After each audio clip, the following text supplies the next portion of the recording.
ಹಾಗಾಗಿ ಅದರಿ ಮತ್ತೊಂದು ಪ್ರಶ್ನೆ ತಂದ ನೋಡ್ರಿ. KPSC 2018ರಲ್ಲಿ ನಡೆದಂತಹ ಗ್ರೂಪ್ ಸಿ ಒಂದು ಸಾಮಾನ್ಯ ಜ್ಞಾನದ ಪ್ರಶ್ನೆ ಪತ್ರಿಕೆ. ಹಾಗಾದರೆ ಪ್ರಶ್ನೆ ಯಾವ್ದನ್ನೋದು ನೋಡೋಣ್ರಿ. ಎಸ್, ಅದು ಯಾವ್ದಪ್ಪ ಅಂದ್ರ ಪ್ರಶ್ನೆ ಸಂಖ್ಯೆ 11. KPSC ಅವರು ನಡೆಸ್ತಕ್ಕಂತಹ 2018ರ ಗ್ರೂಪ್ ಸಿ ಒಂದು ಪ್ರಶ್ನೆ ಪತ್ರಿಕೆ. ಇದು ಪ್ರಸಿದ್ಧ ಗಿರಿಧಾಮಗಳ ಬಗ್ಗೆ ಅದ ನೋಡ್ರಿ. ಹಾಗಾದ್ರೆ ಪ್ರಶ್ನೆ ಏನದಪ್ಪ ಅನ್ಕೊಂಡ್ರಿ, ಗುಲ್ಮಾರ್ಗ ಎಂಬ ಪ್ರಸಿದ್ಧ ಗಿರಿಧಾಮವು ಈ ರಾಜ್ಯದಲ್ಲಿದೆ. ನೋಡ್ರಿ, ಇನ್ನೊಂದ್ಸರಿ ಪ್ರಶ್ನೆ ಓದ್ರಿ. ಗುಲ್ಮಾರ್ಗ ಎಂಬ ಪ್ರಸಿದ್ಧವಾದ ಗಿರಿಧಾಮ ಈ ರಾಜ್ಯದಲ್ಲಿದೆ ಅಂದ್ರೆ ಯಾವ ರಾಜ್ಯದಾಗ ಐತೆ ಅಂತೇಳಿ ಪ್ರಶ್ನೆ ಬಂದೈತಿ. ಹಾಗಾದ್ರೆ ಆಪ್ಷನ್ ನೋಡ್ಕೊಂಡ್ರಿ. Yes, option A Himachal Pradesh, option B Jammu Kashmir, option C Maharashtra, option D Mizoram. ಹಾಗಾದ್ರ ಗಿರಿಧಾಮ ಯಾವ ರಾಜ್ಯದಾಗ ಐತಿ ಗುಲ್ಮಾರ್ಗ್ ಅಂತಕ್ಕಂಥ ನೋಡೋಣ್ರಿ. ಎಸ್, ಈ ಸರಿಯಾದಂತ ಉತ್ತರ ಕಾಮೆಂಟ್ ಮಾಡ್ತೀರೇನ? ಇಲ್ಲ, ತಿಳ್ಕೊಂಡ್ಬಿಡ್ರಿ. ನಾವು ಕಾಮೆಂಟ್ ಮಾಡೋದು ಮೆಸೇಜ್ ಮಾಡೋದು ಏನ್ ಬ್ಯಾಡ್ರಿ, ಡೈರೆಕ್ಟ್ ಉತ್ತರಕ್ಕೆ ಹೋಗ್ಬಿಡೋದು, ಆಮೇಲೆ ನೋಡೋಣ ಹೆಂಗ ಅನ್ನೋದು. ಎಸ್, ಇದ್ರಾಗ ಯಾವ್ದಪ್ಪ ಅಂದ್ರ ಸರಿಯಾದಂತ ಉತ್ತರ ಅಲ್ಲ, ಜಮ್ಮು ಕಾಶ್ಮೀರ. ನೋಡ್ರಿ, ಜಮ್ಮು ಕಾಶ್ಮೀರದಲ್ಲಿ ಇರ್ತಕ್ಕಂಥ ಪ್ರಸಿದ್ಧವಾದ ಗಿರಿಧಾಮ ಗುಲ್ಮಾರ್ಗ. ಇನ್ನೊಂದೈತ್ರಿ ಅಲ್ಲಿ, ಯಾವ್ದಪ್ಪ ಅಂದ್ರ ಶ್ರೀನಗರ ಪ್ರಸಿದ್ಧವಾದ ಇದು ಒಂದು ಗಿರಿಧಾಮ ರೀ. ಜಮ್ಮು ಕಾಶ್ಮೀರದೊಳಗೆ ಕಂಡು ಬರ್ತಕ್ಕಂಥ ಒಂದು ಪ್ರಸಿದ್ಧ ಗಿರಿಧಾಮ. ಹಾಗಾದ್ರ ಹಿಂಗ ನಮ್ಮ ಭಾರತದ ತುಂಬೆಲ್ಲ ಬೇರೆ ಬೇರೆ ರಾಜ್ಯದೊಳಗೆ ಪ್ರಸಿದ್ಧವಾದ ಗಿರಿಧಾಮಗಳು ಅದಾವ್ರಿ. ಹಾಗಾದ್ರೆ ನಾ ಕೊಟ್ಟಿರ್ತಕ್ಕಂಥ ಆಯ್ಕೆ ಒಳಗ ಇನ್ನು ರಾಜ್ಯಗಳದಾವ್ರಿ, ಅಲ್ಲಿರ್ತಕ್ಕಂಥ ಪ್ರಸಿದ್ಧವಾದ ಗಿರಿಧಾಮಗಳು ಯಾವ ಅನ್ನೋದು ನೋಡ್ಕೊಂಡ್ರಿ ಬನ್ನಿ. ಹಾಗಾದ್ರೆ ಹಿಮಾಚಲ ಪ್ರದೇಶದಲ್ಲಿರ್ತಕ್ಕಂತಹ ಪ್ರಸಿದ್ಧವಾದ ಗಿರಿಧಾಮ ಅಂತ ಹೇಳ್ಯಾರ ನೋಡ್ರಿ. ಮನಾಲಿ ಗಿರಿಧಾಮ, ಡಾಲ್ಹೌಸಿ ಗಿರಿಧಾಮ. ನೋಡ್ರಿ, ಮನಾಲಿ ರೀ, ಮನಾಲಿ ಗಿರಿಧಾಮ, ಡಾಲ್ಹೌಸಿ ಗಿರಿಧಾಮ. ಇನ್ನೊಂದು ಯಾವ್ದಪ್ಪ ಅಂತಂದ್ರ ಸಿಮ್ಲಾ. ಹಿಮಾಚಲ ಪ್ರದೇಶದಲ್ಲಿ ಕಂಡು ಬರ್ತಕ್ಕಂತಹ ಪ್ರಸಿದ್ಧ ಗಿರಿಧಾಮಗಳು ಮನಾಲಿ ಗಿರಿಧಾಮ, ಡಾಲ್ಹೌಸಿ ಗಿರಿಧಾಮ, ಮತ್ತ ಇನ್ನೊಂದು ಯಾವ್ದಪ್ಪ ಅಂದ್ರ ಸಿಮ್ಲಾ ಗಿರಿಧಾಮ ರೀ. ಹಾಗಾದ್ರ ಜಮ್ಮು ಕಾಶ್ಮೀರದ ಗೊತ್ತಾಗ್ಯಾವ ನಮಗ್ ಪ್ರಸಿದ್ಧವಾಗಿದೆ ಗಿರಿಧಾಮಗಳು. ಹಾಗಾದ್ರ ಇಲ್ಲಿ ಬರೋಣ್ರಿ, ಮಹಾರಾಷ್ಟ್ರದಾಗಿರ್ತಕ್ಕಂಥ ಪ್ರಸಿದ್ಧ ಗಿರಿಧಾಮಗಳು ರೀ. ಇದನ್ನ ಪದೇ ಪದೇ ಏನಪ್ಪಾ ಅಂದ್ರ ಮ್ಯಾಚ್ ದ ಫಾಲೋಯಿಂಗ್ ಇದೊಳಗೆ ಕೇಳ್ತಾರ ನೋಡ್ರಿ. ಡಾಕ್ಟರ್ ಕ್ವಶನ್ ಕೇಳಂಗಿಲ್ಲ, ಈಗ ಹೇಳಿಕೆ ರೂಪದ ಪ್ರಶ್ನೆಗಳು ಬರ್ತಾವ್ರಿ. ಹಾಗಾದ್ರೆ ಇಲ್ಲಿ ಪಂಚಗಣಿ ನೋಡ್ರಿ, ಪಂಚಗಣಿ ಎಂಬ ಪ್ರಸಿದ್ಧವಾದ ಗಿರಿಧಾಮ ಕಂಡು ಬರ್ತಕ್ಕಂಥ ರಾಜ್ಯ ಮಹಾರಾಷ್ಟ್ರ. ಇನ್ನೊಂದು ಕಂಡು ಬರ್ತದ್ರಿ, ಇದು ಯಾವ್ದ್ರ ಅಂದ್ರ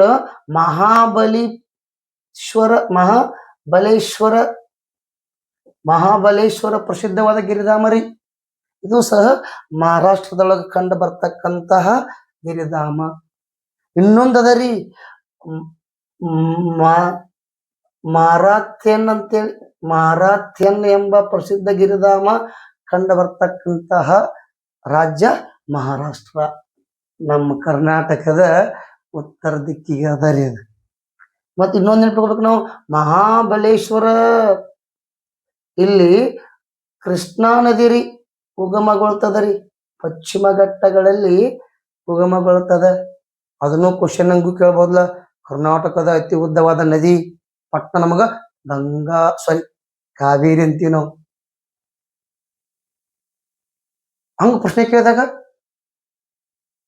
ಕರ್ನಾಟಕದ ಅತಿ ತನ್ನ ಜಲಾನಯನ ಪ್ರದೇಶ ಇರ್ತಕ್ಕಂಥದ್ದು ಒಂದು ಉದ್ದವಾಗಿರ್ತಕ್ಕಂಥ ನದಿ ಕೃಷ್ಣಾ ನದಿ ರೀ.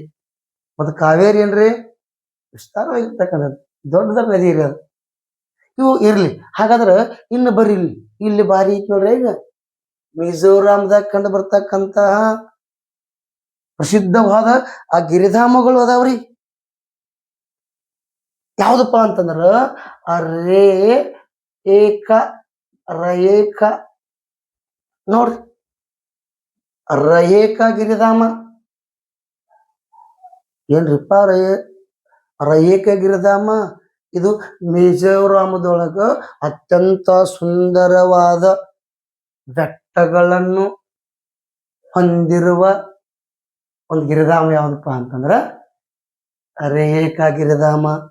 ಇನ್ನೊಂದ್ ಐತ್ರಿ, ಯಾವ ಗಿರಿಧಾಮಪ್ಪ ಅಂದ್ರ ಉನ್ಮೈ ಪಾಂಗ್. ಏನು ಹೇಳ್ತಾರಪ್ಪ ಇವ್ರು? ಉನ್ಮೈ ಫಾಂಗ್. ಉನ್ಮೈ ಫಾಂಗ್, ಉನ್ಮೈ ಫಾಂಗ್ ಹೆಸರು ಏನ್ರಿಪ್ಪ? ಇದು ಒಂದು ಪ್ರಸಿದ್ಧವಾದ ಗಿರಿಧಾಮ ರೀ. ಅದ್ರಾಗ ಅತ್ಯಂತ ಏನಪ್ಪಾ ಅಂದ್ರ ಪ್ರಸಿದ್ಧವಾಗಿ ಗಿರಿಧಾಮ ಇರ್ತಕ್ಕಂಥದ್ದು ಯಾವ್ದಪ್ಪ ಅಂದ್ರೆ ಮಿಜೋರಾಮದೊಳಗ ಉನ್ಮೈ ಫಾಂಗ್. ಇನ್ನೊಂದು ಪ್ರಶ್ನೆ ಕೇಳ್ಬೋದು ನಾವು. ಹೆಂಗ್ ಕೇಳ್ಬೋದ್ರಿ? ಈ ಮಿಜೋರಾಮದಲ್ಲಿರ್ತಕ್ಕಂತಹ ಪ್ರಸಿದ್ಧವಾಗಿರ್ತಕ್ಕಂತಹ ಅಥವಾ ಒಂದು ಪ್ರಸಿದ್ಧ ಶಿಖರ ಯಾವ್ದಪ್ಪ ಅಂತ ನಾವು ಕೇಳಿದಾಗ, ಶಿಖರ ಅಂತ ಕೇಳಿದಾಗ ಫಾಂಗ್ ಫುಯಿ ನೋಡ್ರಿ.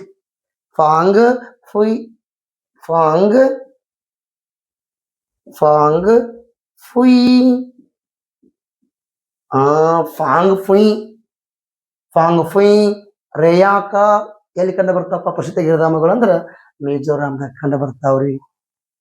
ಮತ್ತು ನೀವು ಫಾಂಗ್ ಫುಯ್, ಟಿಬಿ ಕುಯ್, ಟಿಬಿ ಕುಯ್ ಅಂದ್ರೆ ವ್ಯಕ್ತಿ ಹೆಸರಿ ಅದು. ಟಿಬಿ ಕುಯ್ ಅಂತಕ್ಕಂಥದ್ದು, ಕುಯ್ ಅಂತಕ್ಕಂಥದ್ದು ಏನಪ್ಪಾ ಅಂದ್ರೆ ಒಬ್ಬ ಸ್ವತಂತ್ರ ಹೋರಾಟಗಾರ. ಯಾರ್ರಿ ಇವರು? 1961 ಗೌವಾ ವಿಮೋಚನೆಯ ಪಿತಾಮಹ ಅಂತ ಕರಿತೀವಿ ನಾವು. ಹಾಗಾದ್ರೆ ನಮ್ಮ ಒಕ್ಕೂಟಕ್ಕೆ ಸೇರಿಲ್ಲನ್ರಿ ಇದು? ಇಲ್ರಿ, ಅಲ್ಲಿ ಪೋರ್ಚುಗೀಸರು ಇದ್ರ. ನಮ್ಮ ಭಾರತಕ್ಕೆ ಮೊದಲು ಬಂದ ಯುರೋಪಿಯನ್ನರು ಅವರ ವ್ಯಾಪಾರಕ್ಕ, ಲಾಸ್ಟ್ ಕೊನೆಯದಾಗಿ ಹೋದವರು ಅವರ ಯಾರಪ್ಪ ಅಂದ್ರೆ ಪೋರ್ಚುಗೀಸರು. ಅವ್ರ ಅಧೀನದೊಳಗೆ ಇತ್ತಿದು ಗೋವಾ.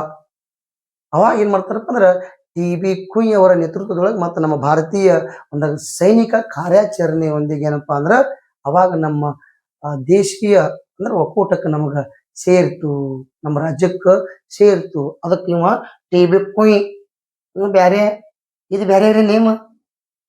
ಫಾಂಗ್ ಫುಯ್, ಫಾಂಗ್ ಫುಯ್ ಮಿಜೋರಾಮದ ಪ್ರಸಿದ್ಧವಾಗಿರ್ತಕ್ಕಂಥ ಶಿಖರ, ಎತ್ತರವಾಗಿರ್ತಕ್ಕಂಥ ಶಿಖರ ಯಾವ್ದಪ್ಪ ಅಂದ್ರ ಫಾಂಗ್ ಫುಯ್. ಈ ರೀತಿಯಾಗಿ ನಮ್ಮ ಗಿರಿಧಾಮಗಳ ಬಗ್ಗೆ ಬರ್ತಾವ್ರಿ. ಹಿಂಗ ನಮ್ಮ ಕರ್ನಾಟಕದಾಗ ಒಂದ್ ಅದಾರಿ. ಯಾವ್ದ್ರಿ? ಕರ್ನಾಟಕದಾಗ ಅದಾವ್ರಿ ಕೊಡಗು ಗಿರಿಧಾಮ, ಕುರ್ಗ್ ಅಂತ ಕರಿತೀವಿ ನಾವು, ಕುರ್ಗ್. ಇನ್ನ ಬರ್ತಾವ್ರಿ ಊಟಿ. ಪಶ್ಚಿಮ ಘಟ್ಟಗಳು ಮತ್ತು ಪೂರ್ವ ಘಟ್ಟಗಳು ಬಂದು ಸಂಧಿಸ್ತಾವ್ರಿ ಇಲ್ಲಿ. ಅಲ್ಲಿ ನೀಲಗಿರಿ ಬೆಟ್ಟಗಳಲ್ಲಿ ಇರ್ತಕ್ಕಂಥ ಕೆಳಗಿರ್ತಕ್ಕಂಥ ಯಾವ್ದಪ್ಪ ಅಂತಂದ್ರೆ ಒಂದು ಊಟಿ ಗಿರಿಧಾಮ ಅಥವಾ ಉದಕ ಮಂಡಲ ಗಿರಿಧಾಮ. ಯಾವ ರಾಜ್ಯದಾಗ ಕಂಡು ಬರ್ತದಪ್ಪ ಅಂದ್ರ ತಮಿಳುನಾಡದಾಗ ಕಂಡು ಬರ್ತದ. ಹಂಗ ಇನ್ನೂ ಅದಾವ್ರಿ. ಆ ಡಾರ್ಲಿಂಗ್ ಅಲ್ಲದು ಡಾರ್ಜಿಲಿಂಗ್ ಪ್ರಸಿದ್ಧವಾದ ಗಿರಿಧಾಮ ಕಂಡು ಬರ್ತಕ್ಕಂಥದ್ದು ವೆಸ್ಟ್ ಬೆಂಗಾಲ್, ಪಶ್ಚಿಮ ಬಂಗಾಳದಾಗ ಕಂಡು ಬರ್ತದ ರೀ.